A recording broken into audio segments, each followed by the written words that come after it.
Hello and welcome to the Data Engineering Podcast, the show about modern data management. Have you ever woken up to a crisis because a number on a dashboard is broken and no one knows why, or sent out frustrating Slack messages trying to find the right dataset, or tried to understand what a column name means? Our friends at Atlan started out as a data team themselves and faced all this collaboration chaos. They started building Atlan as an internal tool for themselves. Atlan is a collaborative workspace for data-driven teams, like GitHub for engineering or Figma for design teams. By acting as a virtual hub for data assets ranging from tables and dashboards to SQL snippets and code, Atlan enables teams to create a single source of truth for all of their data assets, and collaborate across the modern data stack through deep integrations with tools like Snowflake, Slack, Looker, and more. Go to dataengineeringpodcast.com/Atlan today, that's ATLAN, and sign up for a free trial. If you're a Data Engineering Podcast listener, you get credits worth $3,000 on an annual subscription. When you're ready to build your next pipeline and want to test out the projects you hear about on the show, you'll need somewhere to deploy it, so check out our friends over at Linode. With their managed Kubernetes platform, it's now even easier to deploy and scale your workflows, or try out the latest Helm charts from tools like Pulsar, Pachyderm, and Dagster. With simple pricing, fast networking, object storage, and worldwide data centers, you've got everything you need to run a bulletproof data platform. Go to dataengineeringpodcast.com/Linode today, that's LINODE, and get a $100 credit to try out a Kubernetes cluster of your own. And don't forget to thank them for their continued support of this show. Your host is Tobias Macey, and today I'm interviewing Ori Rafael about strategies for building stream and batch processing patterns for data lake analytics. So, Ori, can you start by introducing yourself? Yes, thank you, Tobias. My name is Ori Rafael. I'm the CEO and one of the co-founders of Upsolver. I'm coming from the data space, so data is basically all I've done before. I started as a database engineer and led all of data integration in my unit in the Israeli intelligence. And so you mentioned that you've been doing data your whole career. Can you just share a bit about how you first got involved in the area and sort of what it is about the space that keeps you interested and motivated to keep working in it? When I arrived to my unit, we weren't allocated with a specific team, so I got to interview with a whole bunch of teams. And then kind of the odd person out was the database team. People not necessarily like the idea about going to something more support or maintenance oriented, but I like the fast feedback loop of working with a database. And I think it also combines a lot of the different disciplines in computer science. You can think about performance and reliability and concurrency. Like there's a lot to pack there. So I think it's a mental challenge. This is what I liked about it. This is what I liked about it still today. Give me the option between 500 of SQL or 500 lines of code. I choose the SQL any day of the week. So as you mentioned, you have founded and you've been working at Upsolver, which is a platform for being able to apply streaming patterns to building out data lakes. But can you just start by giving a bit of an overview of the state of the market for data lakes today and some of the prevailing architectural and technological patterns that are being used to manage these types of systems? Sure. And I think that the term data lake and what it's supposed to do is definitely subjective if you look at what different companies are doing. I think one pattern, let's say, that will be left field would be I have a data warehouse. I'm able to query JSON files from a bucket. That's doing a data lake, so basically just querying it. And the other side would be go full on Hadoop, today full on Spark, where I'm populating the storage, I'm making data queryable, I'm doing all my data processing in the lake. I can even query the data eventually from the lake. I think the open source community today would look more about on the latter, the open data lake pattern, whether I work with a Hive Metastore, I work with Iceberg, I work with Hoodie, like there are a few options to build an open data lake. And yeah, the other side would be, let's say, have a data lake more as a staging area. And from the data lake, I'm going to send data to different targets, data warehouse being one of them. The third would be I have a data warehouse. I just want to query the data in the lake. So that would be a more light option. So 3 options. And so the early days of data lakes were dominated largely by Hadoop and the large suite of technologies that grew up around that. And the majority of that was built around the MapReduce paradigm. And so that's definitely very much a batch-oriented workflow. But there were cases where streaming updates were necessary and people wanted to be able to incorporate data as it was generated and as it landed in the data lake. So that led to the creation of the Lambda architecture, which has largely been abandoned at this point. But I'm wondering if you can just give a bit of an overview of the state of streaming as an architectural paradigm for being able to load and process data in these data lake architectures, and some of the ways that it manifests now, and also some of the complications and challenges that people face when they're trying to go to a fully streaming architecture, and why we still end up landing in these batch paradigms. So, first of all, as you said, there was batch, and then companies had a real business need to analyze data in real time. So they added streaming, and streaming started as an additional layer on top of batch. So I did everything I could with batch, and I would finish the last frame of data in streaming. One of the things that I remember that very well, and I think machine learning really increased the pain around that, is the fact that you're calculating features in two different ways. So the problem of doing real-time machine learning, I still remember looking at Yoni, my partner, going bug hunting, where no one believes him that code calculating a feature on batch was different than was in streaming. So people start to understand that if they're calculating a feature, it makes sense that they should be calculated exactly as I'm going to use it in real time. And a nice example is prediction system for ads. For batch could use all historical data, so all of users' historical clicks and engagement. But now when you go streaming, just because of the data pipeline limitations, they couldn't get the last 3 hours of data in prediction time. So now there is a different situation in prediction time comparing what you had during training time. So you're doing a foul, you're doing something during training that you cannot do during serving. That's a good example. So I think that when you look at use cases where real-time machine learning, you definitely have a very strong pain around doing everything in streaming as opposed to doing streaming in batch. If your use case is reporting and you're able to live with a little latency, then starts the competition between do I want to do it with a stream and do I want to do it with a batch.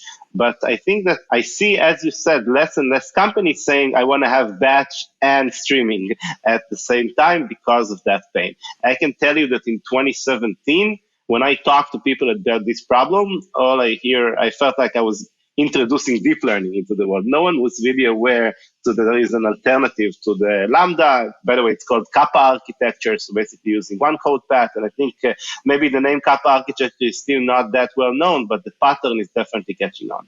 For people who were in that Lambda architecture space and they were trying to bridge these two different patterns, I'm wondering if you can just talk through some of the manifestations of the pain and the types of bugs that were introduced by having to have those two different code bases. And I know that there were efforts to try and unify the logic with efforts such as Apache Beam to have a single code definition that would run across these different batch and streaming architectures, and just some of the reasons that unification just never really worked out. Eventually, as you said, the problem is in the name. It's a unification project. I'm trying to say, well, instead of you doing Lambda architecture, I, the vendor, am going to do that for you, and I'm going to do a better job. Of course, there is some truth to it. Like if you're going to do it as a vendor and that's all you do, you're going to do it better, but you still get the same type of problem.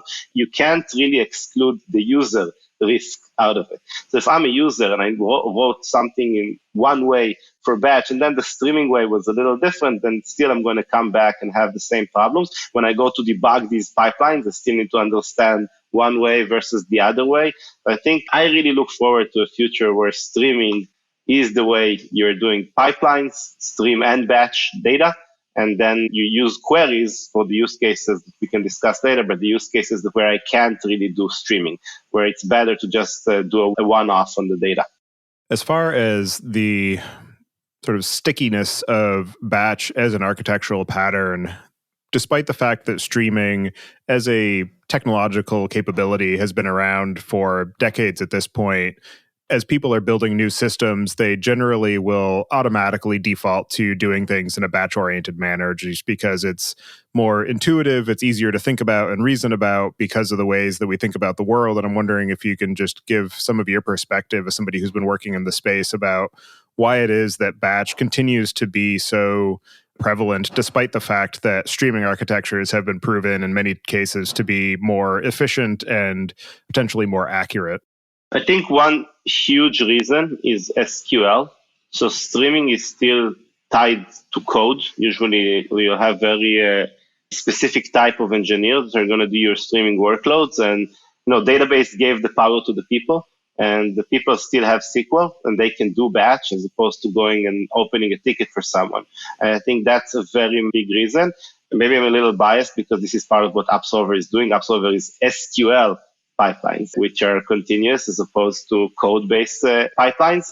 I think that's a very strong reason why people defaulted to batch. I think the other, and that the second one, is that streaming systems were limited. Like I would use in the beginning just something that would process an existing, if that's it. That's great for maybe a pen only. And then it grew to recent data. So starting from Apache Storm or even the later streaming system that looked at the context and maybe allowed me to do sessionization and do some streaming join as long as I could really fit the data for the entire join in memory on the machine that I'm currently working on. And the data lakes, where you usually put a lot of data, they could not do any updates. You still were tied to the append-only pattern. So if you wanted to fix your data, you needed to implement your pipeline once and then implement it again for late data. So you needed to write two pipelines instead of writing just one pipeline. So all those limitations that caused streaming to be the less functional version of batch was, I think, the second reason. You needed to start thinking about your problem differently to accommodate the challenge, the limitations of the streaming system. And the more you reduce these limitations, the easier it gets to do streaming, almost as if it was batch. In terms of the sort of different ways that streaming and batch are used throughout the data lake, there are a few different stages of the life cycle and transition points, where one is the extract and load, where you can use it for doing change data capture from a database or being able to pull updates from an API, although you might still need to do some batching for those types of workloads. And as far as the batch-oriented sort of service option, there are things like Fivetran that will periodically do a bulk load from source to destination. There is the transformation aspect, where you might be doing some manipulation of data either before it lands in the data lake after you've extracted it, or after you've loaded it into the data lake, you want to be able to do some transformations to get it ready for some downstream analytics. And again, you might be able to do that in a streaming context, but a lot of tools will do it in batches of various sizes. Even things like Spark will use micro batches to be able to churn through all this data. And I'm just wondering if you can talk through some of the different applications of streaming in the context of data lakes and throughout the data lifecycle, and some of the ways that it can be beneficial to use that approach as opposed to batch, and some of the ways that batch processing paradigms can come to become unwieldy. So I think the first thing I would visit would be the event sourcing architecture, which is a very strong fit for streaming. So the idea, you keep a raw copy of all the events. This is a good fit for temporal data, of course. So I keep a time-based copy of all my events. This is an append-only log. And then the way I'm doing pipeline is basically run a computation from that log to the target, to some kind of projection I want to create. Why do I like event sourcing so much? Because the database has a mutable state. If I take the raw data inside the database and start changing it and just giving people access to it, I lose that append-only log. Why is the append-only log so useful? Let's say I'm a researcher and I have an hypothesis on the data. I can now go back, look at the append-only log, and check my hypothesis retroactively and understand the status of my data a few months ago as opposed to the status that's today. So I can emulate my knowledge of the world for every point in time and try to run a pipeline to check if I have any value in my hypothesis. Event sourcing is a research accelerator. Once you're able to do that, you see people are starting to do more and more replay or reprocessing operation to check their hypothesis. And when I started talking about reprocessing, that was the main value I saw. But there is an equal value for operational purposes. So everyone writes pipelines with bugs. All pipelines have bugs in the early versions of them. And then you go and just rewrite the data again and again. And since this is the data lake type of solutions, I can go and just rewrite the data, and I'm not creating any stress on my database because I'm just writing files to object storage, to S3. So I can just reprocess my data and fix operational issues and not have any implications of that for the user. So event sourcing, for me, it's really a must. And I think stream processing just goes very, very well with that. I think that the second thing that's an important difference between streaming and batch is the concept of calculating data as materialized views on top of raw data. So the way we used to do data analysis with batch is I have my raw data. That's not something I usually query directly. I create a table model, some kind of relational model, and from that I'm starting to run views and run queries. This model adds a step of doing table modeling that keeps the consumers of data further away raw. In the past, we didn't have enough compute power, definitely not elastic power, to go and reprocess the data directly from the raw, but today we can do that. And suddenly I see more and more companies doing event log into a materialized view that's already joining all the tables or other sources I want to gather without going to a relational model. I feel that has also been an accelerating factor for research because you're basically moving to talk in the form of business problem. Each materialized view represents a business problem as opposed to batch where I'm doing two steps. And I really like the materialized view approach. On that point of being able to reprocess data when you have some sort of logical error or when you want to, build a new materialized view across the entire history of processing, as you mentioned, in the early days of the data lake, that wasn't really feasible because we didn't have the compute capacity and the sort of algorithmic efficiency wasn't yet to the point where we have it now to make that a tractable problem, which is why we went with these batch approaches where saying, okay, I made a bug in my code, so now I need to reprocess everything since the beginning of time, and I'll check on it in a week and see if I actually fixed it the right way. So I'm wondering if you can just talk through some of the improvements in technology, both algorithmic and architectural aspects of the underlying technology that allows streaming to be a viable option now. The first answer is cloud. Elastic compute whenever I want it, for the peak that I need it. I grew up in a world where you plan for your maximum consumption, not for your peak consumption, and not for your average consumption with peaks. That's a very different story. So cloud is definitely the first one. I would say the second is the evolution of streaming technologies that are allowing you to do more and more use cases that are more stateful and therefore actually implement the same thing you do with batch with streaming. So extend the limitation of recent data with streaming. I guess the third would be just the efficiency of compute of what you can do with it. So now a problem that I remember having a database with 1,000 writes per second, and that seems like a very big deal. And every time I would want to touch an index in that database, I would need to go to operations and plan for a 2 a.m. shutdown to do that then when the users are not querying the database. And now the Upsolver, our largest customer, has 3 million events per second. So there is a big difference in hardware. It's not only the software.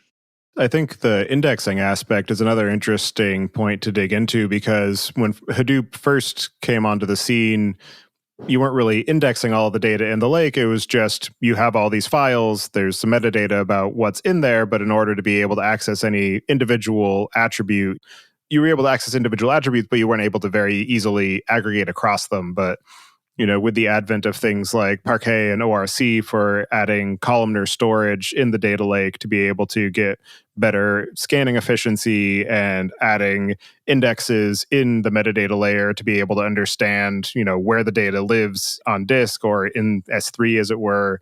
I'm wondering how those other sort of accompanying technological shifts have simplified the work of being able to do sort of massive aggregations in a streaming context or being able to more efficiently aggregate across a smaller subset of data versus having to do a full MapReduce style approach to being able to get those same data points at the end of it. I think that what you mentioned, by the way, I'm not sure if I would call this, maybe it's my language, but I wouldn't call this indexing. I would call it statistics, call it metadata that you put, and that allows you to do data skipping when you query the data afterwards. So if I know for a certain file, the maximum value of the column is 9, and I'm filtering for more than 10, then I can just drop that file and not actually read what's in it. And I think that the use of those statistics is still early in the market, and I'm talking about the open. So if I'm building my data warehouse, I can write statistics for myself and then query and then use them in the query layer. But when you're doing an open data lake, you need to talk about standards. You need your catalog to be able to do it. And Iceberg, by the way, are talking a lot about those topics, about adding those statistics. But I wouldn't call, of course, this is super important, good for all the companies and users working data lakes, that queries would run faster. But I think for indexing, you want to be able to join two sources together and not have that annoying limitation of the amount of data that you have in memory. And then if your instance fails for some reason, you need to repopulate all the data in memory, or you have lost data. You have lost the ability to join. It can take you a very long time to spin up a new instance. So I think that you can either go with the poor man's indexing solution, which is basically partitioning and putting some data in memory and hoping for the best, but you hit the wall pretty fast. The solution I've seen a lot of companies do is also use a key value store like Cassandra or Redis or RocksDB, and then you're writing your index there, but then you basically need to maintain another copy. You need to scale that database. That database serves your streaming processing layer. At Upsolver, this is maybe the piece of technology that requires the most amount of research.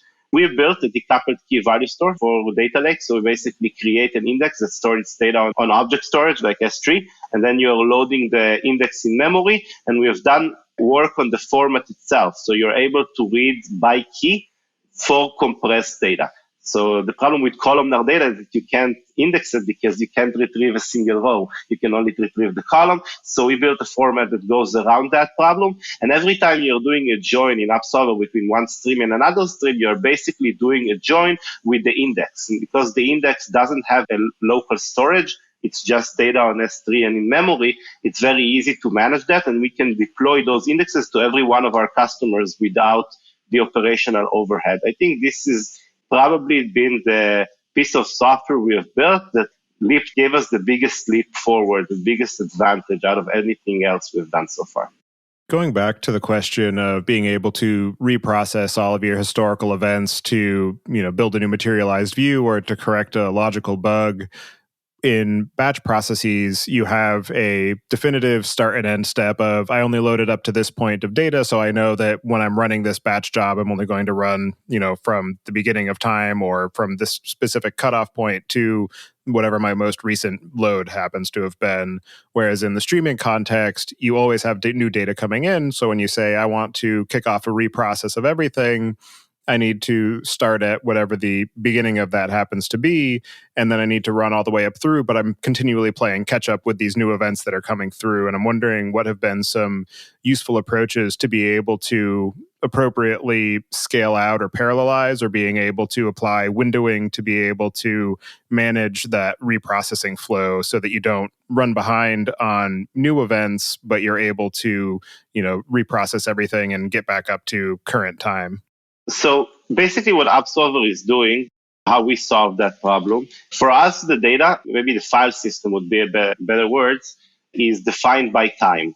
So a minute of data is a task for us. And if I got a source file for that minute of data, one of the Upsolver fleet instances in Upsolver fleet is going to take that job and going to output one file. That file is going to look exactly the same. So the logic that Upsolver runs is deterministic. It's idempotent processing, which means I can't do random. I can't do an API lookup. This is not the way I would do it, because every time I want to run the same processing, I want to get the exact same result. And the way we guarantee that is with the combination of the file system with idempotent processing. Also, the indexes that I described before, the indexes also keep point in time for each index. So if I'm going to go back and reprocess the data, the index really leverages locality and assumes that it's going to get the most recent data, but I can give you the sliding window aggregation result from a year ago. I just need to go bring it from object storage. So I can do one API call for that, but once I did that, if I'm processing more data from this around the same time, I'm going to hit the cache, and then I won't need to pay the penalty of going back to object storage. But basically, the concept is going back to event sourcing. So every time you run the processing, you're going to get the exact same result, same order of lines in the file. If two instances are going to work at the same time, they're going to write the exact same file. It doesn't matter the two are going to work at the same time. So basically building a headless architecture as opposed to having one orchestrator, making sure which data is being run, that really helped us grow the scale of the problem. In the streaming context, one of the perennial problems or challenges has been around being able to do large joins of data, because for new data as it's coming in, it's easy to process events in sequence. And a lot of times you might have like a RocksDB storage or a Redis key value storage to be able to do data enrichment for a small set of data. But if you're trying to do joins across two large data sets, that's generally been very challenging to do in a streaming context. Not that it's terribly easy to do in a batch context either, but I'm wondering, what are some strategies that you and others in the streaming community have established to be able to manage some of these use cases where you need to be able to aggregate across multiple different data sets? I think that this question really refers to the challenge of streaming, both the technical challenge and the fact that you need to think about it a little differently. Because let's say I have a stream of impression and a stream of clicks that happen for some of these impressions. I want to join them together and I want to calculate the click-through rate. A very simple problem. How would I do that with a batch? I would look at the window and say, okay, I'm going to process this data an hour after I got my last impression. So I know to a certain degree that the click is already going to be there. I'm going to join during that window, and that's it. I'm going to write the result. And then you go to a streaming system, and now the streaming system needs to keep all of these impressions and clicks in memory in order to do the join. So you're starting to have conversations with your user. Well, you can have a 15-minute window size between the impression and click, but it's going to impact performance, and maybe we can go lower, we can go more. You're starting to optimize in something that doesn't really add business for the value to the business. If you're going to ask your customer, what's that window supposed to be? They're going to ask you, can't you just support an infinite window or something like that? Why do I really need to be aware of that? And I think that what really helps streaming systems succeed is the ability to start updating lakes. So if I'm getting the impression, I'm going to write the impression. When I get the click, I'm going to do an update and change the impression and show that there was a click attached to it. So once I can start removing those time window configuration, it's going to become much easier to communicate at the same level with the business people that actually are going to use the data. Because once they see the impression and they know there was a click and you didn't match it, they're losing some faith in the system. So even if you're managing to kind of force their hand and tell you what that window needs to be, eventually we need to find superior technology to do that. So let's say, for example, can streaming be batch? Yes, if you can do updates in a very high scale on your data lake, then you can just update when the clicks come instead of doing the join mid-air, and that will really help replace a batch use case with a streaming use case. And so as far as the differences in how you have to think about streaming versus batch, I'm wondering what have been some of the interesting lessons that you've learned or that you've seen your customers go through about how to actually design the structure of the events that are going into these streams and the ways that they want to be able to access and aggregate these data, and just the ways that that influences the overall design of the topologies of the different streams that they're trying to deal with versus how they might have approached that in a batch workflow where maybe everything just goes into one location and then they can, do some ad hoc transformation after the fact to be able to make it fit their particular use case. I feel that this is actually kind of an advantage of streaming, because in batch, you're thinking about your relational model and how do you fit the data into your relational model. And with streaming, you speak in the language of events, and it's more natural for the developers creating the source of data to just send you an event and let you figure that out. So you still have the work to do to unpack that into the model that you want, but at least you're starting from an event and you're not trying to think very flat way. Think about the developer taking an object with a bunch of arrays and trying to feed that to the analytics system. Somewhere you need to unpack that logic. I think for streaming, that's a little more native. You also talked about the different patterns or topics I want to send the data to, but there is a difference if I'm doing an application use case or an analytics use case. For an analytics use case, I'm just going to write the data. And from there, I'm going to write processes that create table for me. And I don't need to send the data to other topics. Maybe sometimes you do, but in most cases you don't. So for example, I want to create a report. I'm going to send the data to a bucket and I'm going to query that with Presto. If I'm doing an application, maybe what I want to do is run some logic on my pipeline and send an alert, and that alert would be consumed by an application. So the way to communicate with that application is send the alert into Kafka.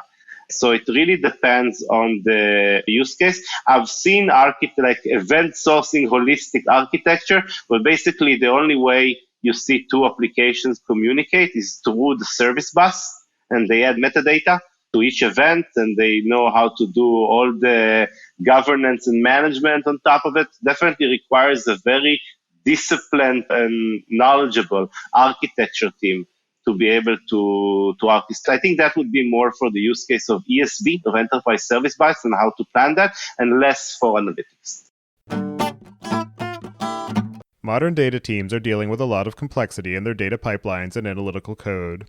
Monitoring data quality, tracing incidents, and testing changes can be daunting and often takes hours to days or even weeks.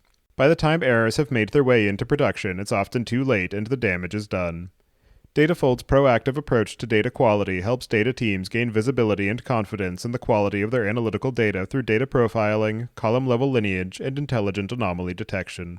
Datafold also helps automate regression testing of ETL code with its data diff feature that instantly shows how a change in ETL or BI code affects the produced data, both on a statistical level and down to individual rows and values.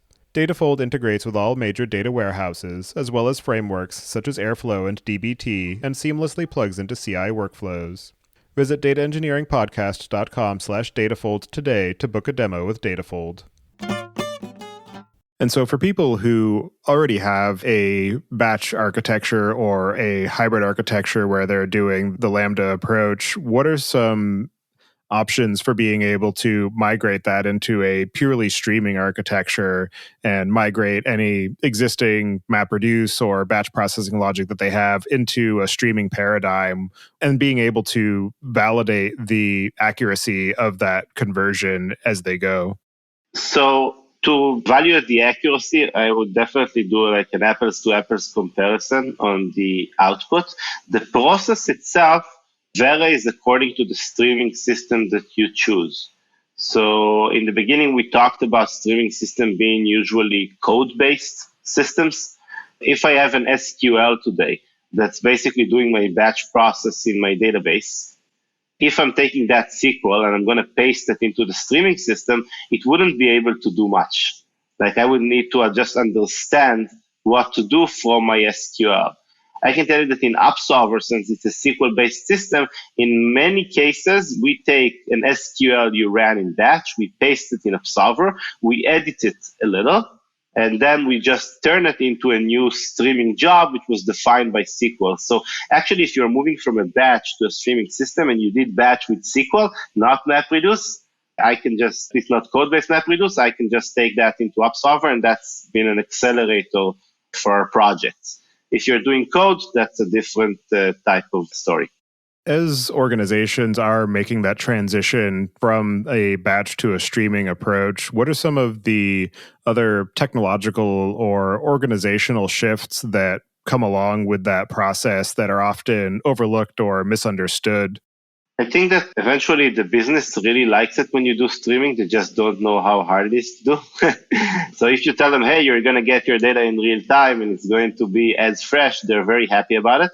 If you're going to tell them that they have to go through limitations, like what my example with the impression and click, like you need to define time windows and a whole bunch of stuff to serve the streaming system, then that's a conversation you need to do in a very good way with the business. So this is where we are saving cost and pipeline, and this is where we're serving the business. It's two different conversations, and I don't think there is a single system in the world that will allow you to do any join between any two streams on any cardinality. Like eventually, in some of the more edge, high performance use case, high scale use cases, you have to tell the business what are the limitations of the system.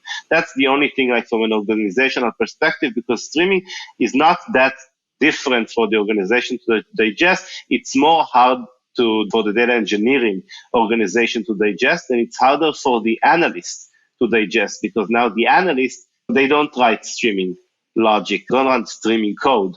So they have to go through data engineering, and definitely that's a bottleneck.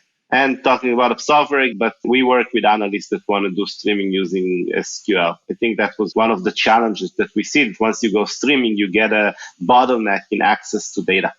And as far as the overall streaming market and the technologies available, for a while there was a lot of volatility in terms of which engines were capable of which use cases, and there were a number of different options contending for sort of priority.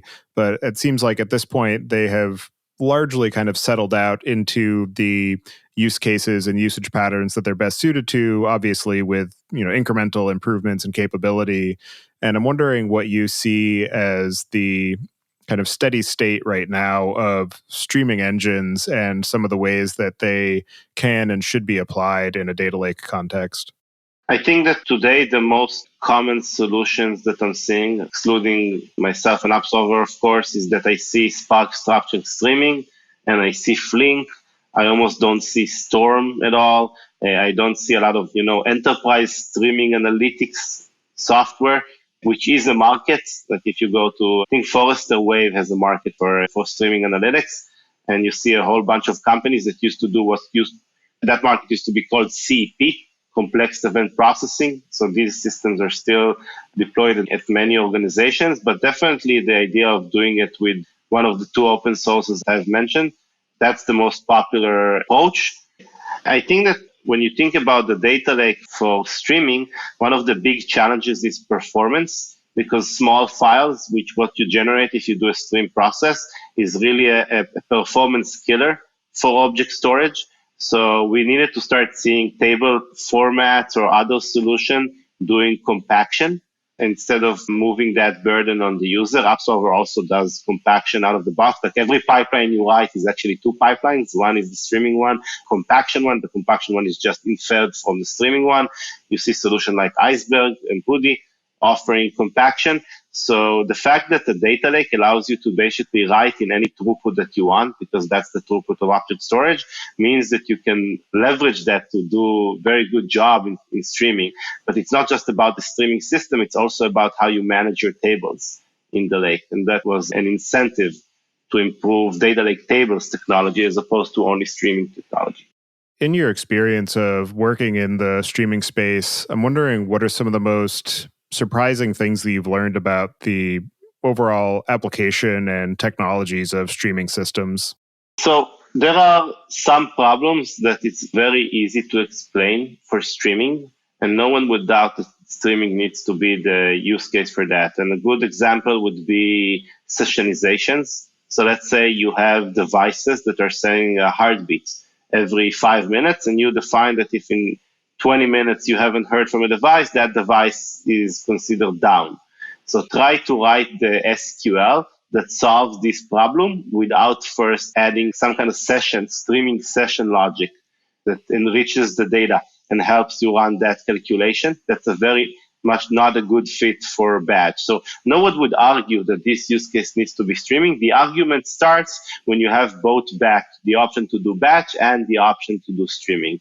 That's where I think the friction between batch and streaming is still at. And as far as the applications of streaming architectures, what are some of the most interesting or innovative or unexpected ways that you've seen them used? I think that one thing I found is how much streaming influence cost for companies with a lot of scale. I would expect that if I run something all the time as opposed to running it some of the time, then streaming would be more expensive. Everyone are expecting, I'm doing streaming, then I'm going to pay my dues for wanting to get data in real time, but the fact that you're processing one event at a time lets you lose less resources in order to do it. I've seen companies take a data warehouse bill for 7 figures and cut that by 60 something percent just by changing into a streaming paradigm. So that was surprising for me. You can be rich and healthy and you don't have to choose between the two. Other than that, I would just think about business use cases that were very cool. And I especially like those examples. So if a prospect is sending us a question, how can I do this data pipeline? And it has a streaming challenge to it. I can spend 4 hours sitting on it and try to find the right solution for it just because it's kind of fun thinking about it in a different way than just doing a query. So like I want to know my device heat map around the world. Upsolver actually had a challenge like that itself, trying to understand which tasks we are running have completed and not have not completed. And we were only able to solve that problem writing a streaming pipeline. One other thing that I forgot to ask about is in batch contexts, the idea of the DAG is very prevalent where you say, I need to do this one operation, and then once that's done, I need to use that output to do this other operation, and maybe I need to then split that into two other operations. And so you have this overall orchestration pattern of managing the life cycle of data through these discrete stages. And I'm wondering how that manifests in a streaming context, how you're able to build that same dependency graph, or some of the ways that you're able to eliminate that need for explicit orchestration and just do it entirely in an event-based manner, but being able to kind of maintain visibility into all those different interconnections at various stages of the streams. I think that was also a good answer for one of the previous questions, but I think that was one of the biggest takeaways with streaming. Streaming is an orchestration problem, and we touched some of that during the call. So it's not just about writing the data like you do with batch in a one-off. Here you're writing small files. You need to compact them, so there is a dependency. You need to clean intermediate data copies. You need to create an index and join with it and clean it and all of that. You need to go and update a metadata store. All of these operations need to happen in a certain sequence, so you maintain consistency guarantees to the user. You can't show wrong data. I remember having a conversation with Yoni years ago, and I was telling him, listen, a bunch of customers are asking for a visual pipeline where I can do A and B and C and D and connect, these very big DAGs. And so let them build a DAG in Upsolver. Why not? And he said, there are over 100 nodes in a DAG. That's not even talking about a difficult pipeline. So who can really understand that? And it really helped me understand the difference between a pipeline and a declarative pipeline. And if you look at language like Apache Beam is the combination of transformation and orchestration in a query language. But the orchestration is too much weight to put on the user's shoulder. They're able to do it. It's not that it's impossible to do. It just takes a lot of time. And a good comparison would be running an execution plan in a database. So if I go to a database and write a query and click on execution plan, I see how the database is planning to execute the query. What's going to be sorted, what's going to be indexed, how the join order is going to happen. All of that planning is the optimizer's work. And when you go to streaming, now it's the user's responsibility to be the pipeline optimizer. And the idea of declarative pipelines goes very strongly with streaming, because it's just too hard to do all the orchestration yourself. And you're not just orchestrating the stream, you're orchestrating the work on the data itself in the lake, the data lake table, the metadata, like all of that is part of the management that the pipeline needs to do. So when we got streaming and basically each pipeline is multiple pipelines, I understood this problem needs a whole different approach for orchestration. And in your experience of building and growing the Upsolver platform and working so heavily in this streaming ecosystem and the data lake space, what are some of the most interesting or unexpected or challenging lessons that you've learned in the process? The biggest thing I've learned, and I keep learning it for years now, is go with the flow. Eventually, we can think, after researching this problem for years, that this approach is going to be the easiest one for the users. But then the users need to actually go and learn what you've learned to understand why you chose that option. And streaming syntax is a very good example. When we started selling Upsolver, I would spend a lot of time educating users about how to write streaming and how to think about the problem. Today, we are investing these cycles in trying to write stream as batch. So basically, remove as many of the limitations you have in streaming, so a user will be able to write it as if they don't. Like for me, a perfect system would allow me to write batch codes and get a streaming solution. You can never go 100%. There are limitations in the world, but if you manage to cover 95% and 5% of the users that need some solution architect help or something like that to do the work, that will be great. And that's something that we have added and will add to the product. So Upsolver 2.0, there's going to be a very large release of Upsolver, and a lot of the problems that will be very hard to solve with streaming, you will be able to solve and almost think about it as if it was batch. So giving you an example, if I do a join between 5 different streams, and I want all of these to update the data, I need to write 5 pipelines, because each stream is going to update the table. Now ask the user to do it. Instead of writing 5 joins in a query, you need to write 5 pipelines. It's too much. So you need to abstract and abstract and abstract until you eventually get to that point. That was probably the biggest, really like product work, lessons, inspiration. Going with the flow is something you keep learning as a product domain. And for people who are interested in adopting streaming for some of their use cases and to build and manage their data lakes or their data infrastructure, what are the cases where streaming might be the wrong approach and they're better served by batch patterns? I think that the first step to understand if you need streaming is if your data is continuous. So for example, I have a genomics data set. I don't need a streaming pipeline for that. That's not a good case. And actually, earlier today, for our call, I was talking to a customer, and they basically wanted to create monthly reporting, but they didn't want to see it last 30 days. They just wanted the end of the month report that processed through the data from the entire month. And for that, why run a system that keeps an incremental state for every point in time where you just want to run one query on top of the result? So this was actually a challenge of what not to do, and we recommended to them not to use Upsolver and a streaming pipeline for them. We just wrote the raw data to S3. They used PrestoDB to query the data. The query took 7 minutes. Fine. I think the pre-aggregation process took hours because it needed to pack data and kind of keep in-minute data about the entire stream. That was really the wrong way to solve it. So if your data is continuous and you want to query it all the time, not just look at one view and that's it and you're done. If you want to do a one-off, streaming is not a good solution. If it's not a one-off, then try streaming.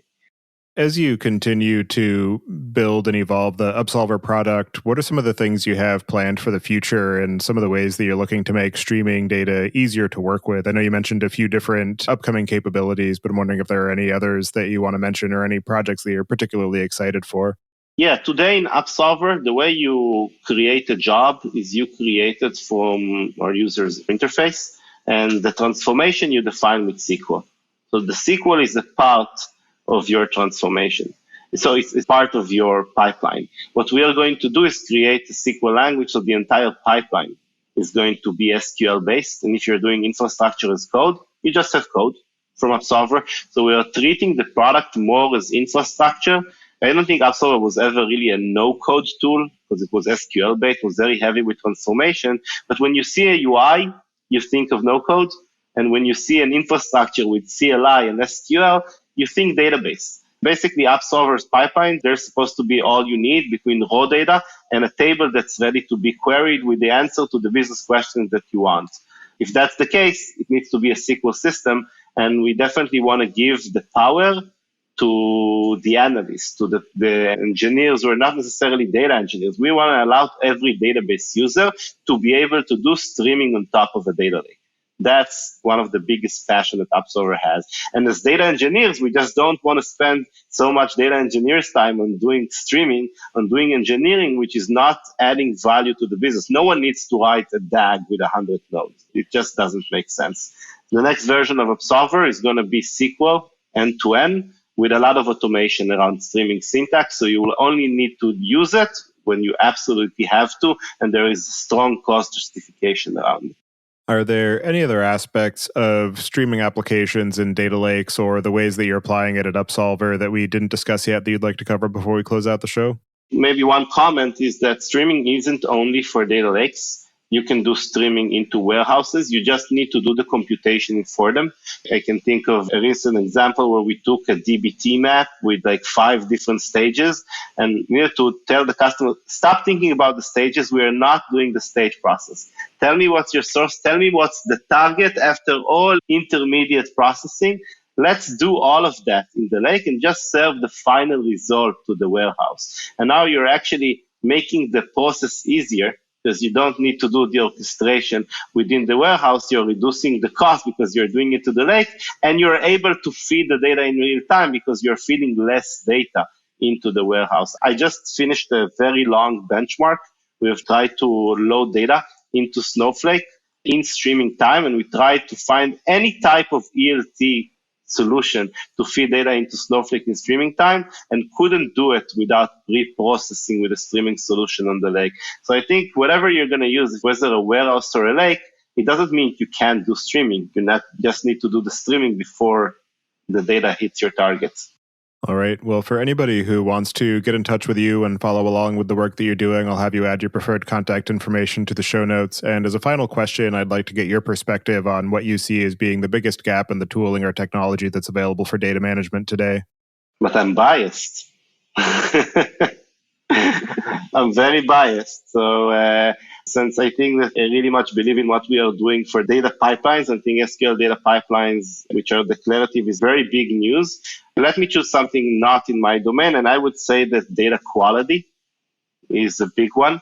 So I'm very happy to see open sources and systems that put only data quality on their flag. You see companies not doing basic stuff like checking the number of output records that you have or checking that you have null values in the column you're not supposed to have. So there's a lot of tedious automation around data quality, and it would be nice if every company could just take a data quality plugin and put it on top of its pipeline, on top of its database. It's never been solved in a strong enough way within the platform you store the data. So I think that data quality is here to stay. Data quality platforms are here to stay. All right. Well, thank you very much for taking the time today to join me and share your experience of working in the data lake ecosystem and helping to make streaming more accessible and sharing some of your experiences of the ways that it compares to batch patterns. So definitely appreciate the time and insight that you've gathered and hope you enjoy the rest of your day. Thank you. Enjoyed it, as always.